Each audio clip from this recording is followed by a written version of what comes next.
Xerfi Spécifique, le département études et prestations sur mesure de Xerfi, fait ici le point sur les efforts de décarbonation des industriels de la chimie en 3 séries de données exclusives. La première série de données retrace les émissions de gaz à effet de serre de cette industrie.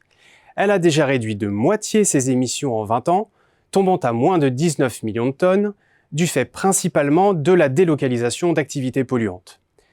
Dans le détail, la chimie de base, qui représente 17% des établissements et 43% du chiffre d'affaires, est responsable de 75% des émissions de gaz à effet de serre du secteur. Il s'agit des produits issus des vapocraqueurs, des produits azotés et engrais, ou encore des polymères. 12 usines génèrent à elles seules la moitié des émissions de la chimie. La deuxième série évalue le degré d'engagement des groupes leaders en matière de décarbonation. Et il y a des différences notables. Par exemple, L'Oréal, Arkema, TotalEnergies ont fortement réduit leurs émissions depuis 2019, contrairement à Air Liquide et BASF.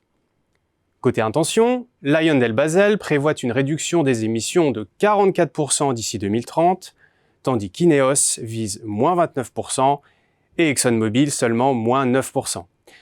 Au total, notre système de notation de la performance de transition carbone place L'Oréal, Arkema et MAN en tête des acteurs les plus engagés, malgré des activités très différentes.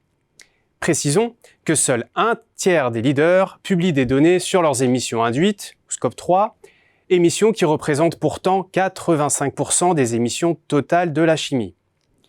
Compte tenu de ces engagements, quelle perspective se dessine pour les émissions de l'industrie chimique? Selon nos experts, une baisse supplémentaire de 25% est attendue d'ici 2030. 3 leviers contribueront chacun à 30% de cette réduction. L'amélioration de l'efficacité énergétique des process, le remplacement des chaudières à énergie fossile par des sources plus durables comme la biomasse, et enfin les solutions de rupture comme l'hydrogène décarboné. 2 risques pourraient toutefois freiner la décarbonation de l'industrie chimique. Le premier, d'ordre économique, concerne la capacité de financement des entreprises alors que les taux d'intérêt remontent.